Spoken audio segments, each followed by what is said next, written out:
हमारे साथ डॉक्टर राहुल है, सिंगरौली मध्य प्रदेश से।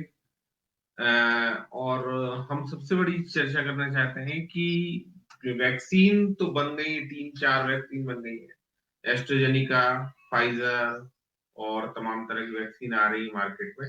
लेकिन उसका डिस्ट्रीब्यूशन कैसे होगा? इधर बीच डॉक्टर पवार भी हमसे जुड़ गए हैं, जो जलगांव महाराष्ट्र से राहुल से हैं। तो डॉक्टर राहुल, आप बताइए, आपके डिस्ट्रिक्ट में क्या पोजीशन है, किस तरह डिस्ट्रीब्यूशन होगा? डॉक्टर पवार, हमारे आपको यहाँ पर स्वागत है। हम्म, हमारे यहाँ पर चूंकि रूटीन इम्यूनाइजेशन चलता रहता है, ये थ्रू चलने वाला प्रोग्राम रहता है। हमारे पास जी अपना इंसुलेटेड वैन है, जिसके थ्रू हम लोग वैक्सीन अपने लोगों को पहुंचाते हैं। मैं बता दूं, जी। हमारे जो फोकल पॉइंट होते हैं या कोल्ड चेन फोकल पॉइंट्स होते हैं, वहां पर हमारे पर डीप फ्रीजर और आईएलआर बोलते हैं, आइस लाइन रेफ्रिजरेटर को, जिसमें कि वैक्सीन रखी जाती है। डीप फ्रीजर होते हैं जिसमें कि मैं समझ लीजिए कि एक आइस ब्रिक्स जैसी चीजें बनाई जाती हैं, जिसमें कि जब हम लोग जो कैरी करते हैं, आप देखे होंगे पोलियो के टाइम पे छोटा छोटा बॉक्स लेके चलते हैं, तो इस बॉक्स में क्या होता है, चार तरफ आइस ब्रिक्स रखी होती हैं और बीच में वैक्सीन रखा जाता है, जिससे कि उसका टेम्परेचर मेंटेन रहे। हमारे यहाँ जितनी भी वैक्सीन आती हैं, सब पर एक छोटा सा माका स्क्वायर सा बना रहता है, जिसमें जो केमिकल होता है वो टेम्परेचर सेंसिटिव होता है। तो जैसे भी टेम्परेचर 8 डिग्री से ऊपर होता है, उसका कलर बदलना शुरू हो जाता है। तो जिससे हम लोग ये पकड़ पाते हैं कि टेम्परेचर इस जो वैक्सीन की रिक्वायरमेंट थी वो ज्यादा हो गई है, उससे ज्यादा हो गई है। तो ऐसी वैक्सीन को हम लोग डिस्कार्ड कर देते हैं। अब कंपनी या फैक्ट्री से वैक्सीन को चलकर और हितग्राही तक पहुंचने तक को कोल्ड चेन मेंटेन करना हमारा काम होता है, और जो उस पर लोगो बना होता है उसको एक तरह से हमें इंडिकेट करता रहता है कि वैक्सीन यूज के लायक है कि नहीं है। जब हमारे पास जैसे आती है, मैं सिंगरौली डिस्ट्रिक्ट में हूँ, हमारे यहाँ पर जो हमारा डिवीजन है, रीवा डिवीजन में हमारे यहाँ से वैन जाती है या वहां से वैन आ जाती है, जो कि इंसुलेटेड होती है, जिसमें कि एक बड़े से कोल्ड बॉक्स में वो सारी की सारी वैक्सीन रख के हमारे तक आती है। फिर हमारे पास डिस्ट्रिक्ट स्टोर में आती है।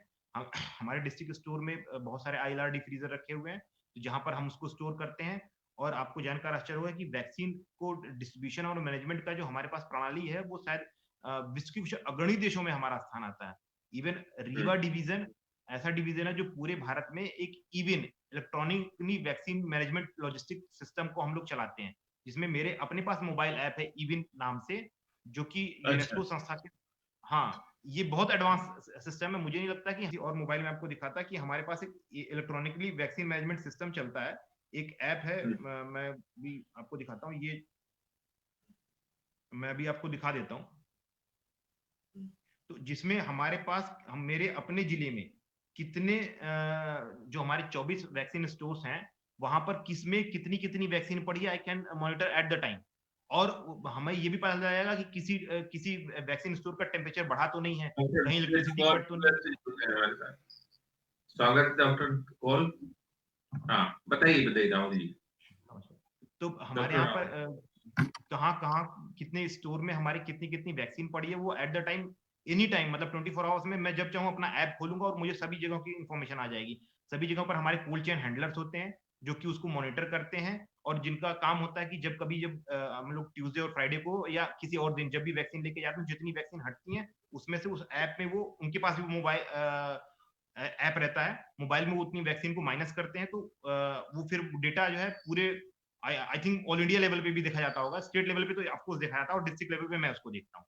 और हमारे पास 24 हैं अभी। पिछले कुछ समय पे हम लोगों ने अपनी रूटीन इम्यूनाइजेशन को स्ट्रेंथन करने के लिए भी बढ़ाया था। मैं डॉक्टर कॉल से एक चीज पूछना चाहूंगा। डॉक्टर कॉल, आप बताइए, 130 करोड़ की जनसंख्या है और करनाल, मुंबई, चेन्नई और कोलकाता 4 डिपो है मेडिकल वैक्सीन को स्टोर करने के लिए। तो क्या आपको क्या लगता है कि इनफ है हिंदुस्तान को देखते हुए? Deepak ji, thank you for having me on the show. जैसे कि आप जानते हैं, मैं इस रिसर्च से बहुत पहले से जुड़ा हूँ। अगर 4 मैसिव डिस्ट्रीब्यूशन स्टोरेज सेंटर्स हैं, south, east, west centre, India की आबादी को देखते हुए लगता है इनकी जोन्स में डिवीजन मोर इफेक्टिव रहेगी। WHO के जो गाइडलाइंस हैं उसके अकॉर्डिंगली जोन्स में। तो हम यहाँ पे 331 मिलियन की आबादी है, और हम तकरीबन 300 मैसिव डिस्ट्रीब्यूशन सेंटर्स क्रिएट हो चुके हैं, जिसमें से 50% तो चालू हैं, क्योंकि आपको पता है 12 तारीख से हम वैक्सीनेशन स्टार्ट कर रहे हैं फाइजर का यहाँ पे, और अच्छा। तकरीबन सभी मेजर सिटीज, मेजर सब सिटीज में अवेलेबल होगा, टाउन्स में भी अवेलेबल हो जाए, इस पे काम हो रहा है, और पूरी उम्मीद है कि 2 हफ्ते में हो जाएगा। मैं भारतीय मीडिया पे डिस्ट्रीब्यूशन एज अ चैलेंज, देखिए आप से मैं शायद मार्च से हम लोग बात कर रहे हैं आपके साथ, तो मैंने ये कोविड के ऊपर अवेयरनेस जनवरी से फैलाने की कोशिश की थी भारत में, लेकिन उस time focus was on elections. जनवरी, फरवरी, मार्च, पता नहीं कैसे मिस हो गया ये, this is a big blunder. और उसका रिजल्ट आपने देखा, और जब मैंने फर्स्ट टाइम इंडियन मीडिया तक रीच आउट कर पाया, I think it was April, तब तक cat was out of the box, जैसे कि आप जानते हैं, और उसके रिपरकशंस आपने अगले महीनों में देख लिए। अब जो कोविड स्टेज 3 में भारत के अंदर अकॉर्डिंग टू आवर कैलकुलेशन जून में पहुंच चुका था, मई टू जून के अंदर, उसकी डिक्लेरेशन में भी डिले हुआ, तो काफी काफी जगह हम देखिए ये पेंडेमिक है, 100 साल में इतना कभी हुआ नहीं, तो लर्निंग कर्व होता है लोगों का, काफी सारी वैक्सीन्स लगेंगी, लेकिन हाई रिस्क इंडिविजुअल को एक कंट्री कैसे बचाए, ये सबसे ज्यादा जरूरी जानना होता है। देखिए 2021 तक हमारा अमेरिका में गोल है सबको वैक्सीनेट कर देना। अगस्त में मैंने इस पे काफी अवेयरनेस उठाया भारत के अंदर, क्योंकि भारत के अंदर 2700 कोल्ड चेन्स हैं बेस्ड ऑन 2018 डाटा, और 27,000 और 7,500 750 के करीब डिस्ट्रिक्ट्स में है। तो टेम्परेचर फाइजर का जो है वो एक कंट्री अपने इंडिविजुअल बेस पे डेवलपिंग कंट्री के लिए बहुत मुश्किल होता है, लेकिन अब फाइजर ने इनोजेनस बॉक्स बनाया है 2 हफ्ते पहले, जिसके बारे में मैंने आप ही के शो अनदर एबीपी हिंदी पे भी बात किया था, जिसके अंदर हम लोग ड्राई आइस, जो कि सॉलिड कार्बन डाइऑक्साइड होती है, उसके अंदर रखते हैं, और तकरीबन 5,000 4,800 डोजेस एक बॉक्स से आप निकाल के दे सकते हैं। 5 दिन उनकी शेल्फ लाइफ है। जैसे ही आप बॉक्स से निकालेंगे, रेफ्रिजरेटर में रखेंगे 5 दिन के करीब, और 4 से 5 घंटे में डीनेचर हो जाती है, एमआरएनए वैक्सीन है। जो वैक्सीन डिस्ट्रीब्यूशन की आप बात कर रहे हैं, वो सेंटर्स काफी कम है भारत में, और मैं ये हैरान हूं देखकर कि उन पे काम अगस्त में क्यों नहीं किया गया, सितंबर में क्यों नहीं किया गया, जो टाइम था। देखिए you are running against the time. हमारे हेल्थ केयर सिस्टम भारत के अंदर काफी सारे चैलेंजेस हैं। एक बहुत बड़ा चैलेंज है कि स्पेशलिस्ट को के हाथ में एडमिनिस्ट्रेशन हेल्थ केयर की नहीं होती, बट ब्यूरोक्रेट्स के हाथ में होती है, जिन्होंने शायद साइंस का बैकग्राउंड भी ना हो। जैसे डॉक्टर साहब बैठे हैं, डॉक्टर पवार, मैं देख रहा हूँ इनकी ये एमडी मेडिसिन है, तो अगर आप इनसे एमआरएनए के बारे में पूछेंगे कैसे काम करता है, इन्होंने सोशल मेडिसिन पढ़ा है, इन्फेक्शियस डिजीज पढ़ा है, एमडी मेडिसिन में बहुत मेहनत करके आगे बढ़े हैं, तो क्यों ना डॉक्टर पवार जैसा आदमी हेल्थ सेक्रेटरी हो, जो पॉलिसी एक मिनिस्टर को बताए, जिसका बैकग्राउंड हेल्थ नहीं, जिसको मेडिसिन का बैकग्राउंड होना जरूरी नहीं है। अमेरिका के अंदर हेल्थ सेक्रेटरी उसको पिक किया जाता है जो अपने काबिलियत पे, उसको पॉलिटिकल वोट्स की जरूरत नहीं होती, उसे specialist of the field pick करते हैं, जैसे आरबीआई का गवर्नर अभी तक मोस्टली पिक किया जाता था। तो डिस्ट्रीब्यूशन सेंटर्स का चैलेंज भारत के सामने आएगा। मोदी जी ने हेल्थ केयर के अंदर काफी अच्छा बढ़ चढ़ के काम किया है, और अनप्रेसिडेंटेड काम किया है इफ यू कंपेयर जो पहले होता था, जैसे कि हेल्थ केयर एजुकेशन में। डॉक्टर पवार है हमारे साथ महाराष्ट्र से।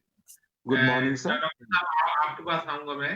एक चीज बताइए मुझे, जैसे महाराष्ट्र में, बम्बई में वो स्टोरेज है इसका पूरा, है ना, तो उसका कितना फायदा मिलेगा, और आप छोटी जगह से हैं, तो नेचुरली वहां पे क्या पोजीशन है, आपको ज्यादा पता होगा।